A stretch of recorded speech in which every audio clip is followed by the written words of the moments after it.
This is Being Authentic with Patrick Fairbaugh on the Mike 92.1 and the Mike921.com. Hey, everybody. Welcome to Being Authentic, or I should say welcome back to Being Authentic. My name is Patrick Fairbaugh. I'm your host. I'm also the publisher of Our Lives magazine.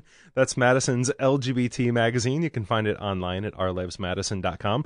And happy actually to have a guest in studio with us. This doesn't happen too often. Usually it's by phone, but in the studio with us right now is Renee May from art&soul Tattoo Gallery down in New Glarus. Renee, welcome to the show. Thanks, Patrick. Nice to be here. So tell people, what do you do? What is your business? Art&soul was based around the idea that we're trying to remove all the stereotypes of tattooing. Okay. We want people to realize that it's not just bikers and criminals that have tattoos. It's business people, it's doctors, it's lawyers. Our gallery is filled with all local artists. We have 34 artists that we show in the gallery at all times. We have 9 employees at art&soul, 5 women, 4 guys, ranging from tattoo artists, apprentices, piercers, permanent makeup, and pretty much everything else in between. Now, this is an industry I know very little about, as you can probably tell from my short sleeve shirt.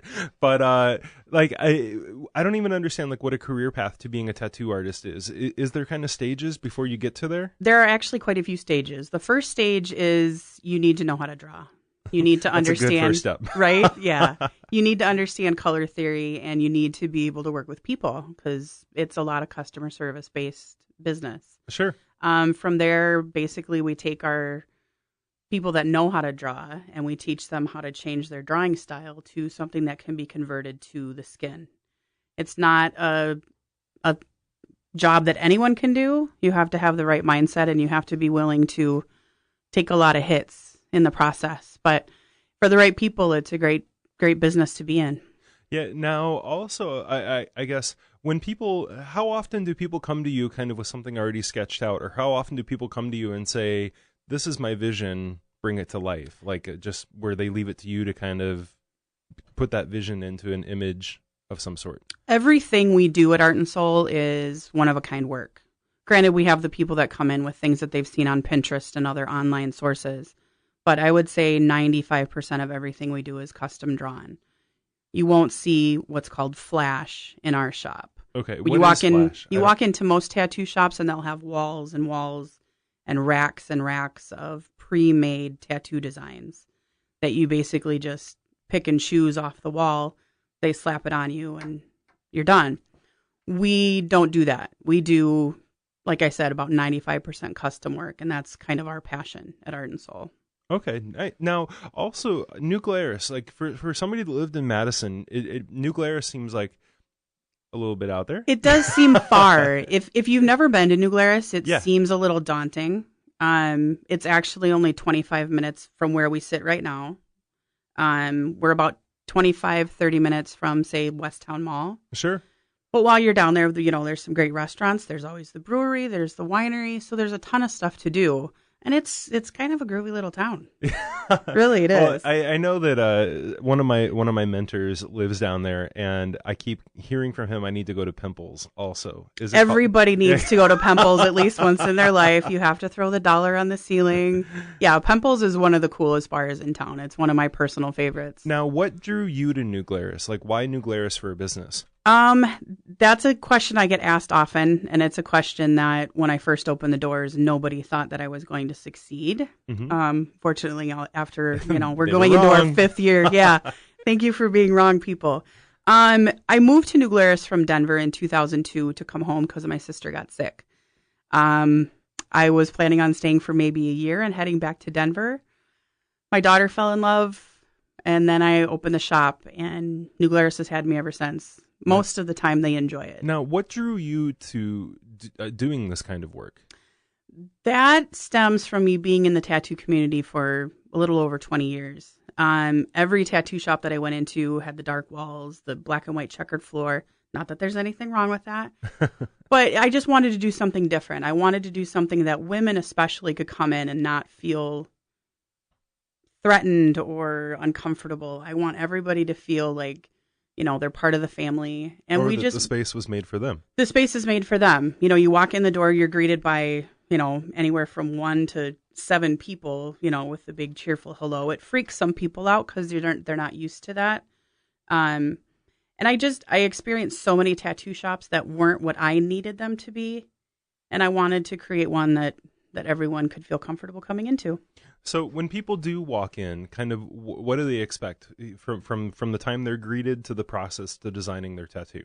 I think what they expect and what they get are 2 different things. Okay. I think most people expect the traditional. Yeah, I should have said, what can they expect? What can they expect? What they can expect is you have your choice of artists that you want to work with. If you want to go with black and gray, you're going to be put with one artist. If you have a tattoo in a certain location that maybe you don't want a female or a male working on, you have that option. Your options are limitless. It's a free consultation. We'll spend as much time as we need to get your design exactly the way you want it. Free touch-ups, aftercare, everything. We guide you through basically the entire process, whether you're a quote-unquote virgin or whether you're, covered from head to toe. So for someone who doesn't have any ink and is, I jokingly say, allergic to pain, what would you say would be kind of, if somebody was exploring getting their first tattoo but was allergic to pain, where is probably the best area to get tattooed? The least painful spot, if you look at the theory that the scientists have put out, would be on your thighs, on your legs, not on your lower leg, not on your shin, definitely not on your elbow, not in your armpit. Your arms are okay, your back's all right, but everybody's totally different. Like for me, I can sit 4, 5, 6 hours and I'm good. Unless you're touching my elbow, then that's a different conversation. But like the top of the foot, it's cute, but it's a little bit more painful than other spots are. My husband. Nobody's allergic to pain, though, just for the record. My husband got his middle name going down the side of his torso on his ribs. He said that was the most painful, and he's got quite a bit of ink, but he said that was the most painful one area for him. I have both of my ribs done, and I'm, my pain tolerance is through the roof. So I actually got both of my ribs done on the same day. Oh my God. So I did one, rolled over, and did the other side. He was trying to think if he could have shortened his middle name somehow. Yeah.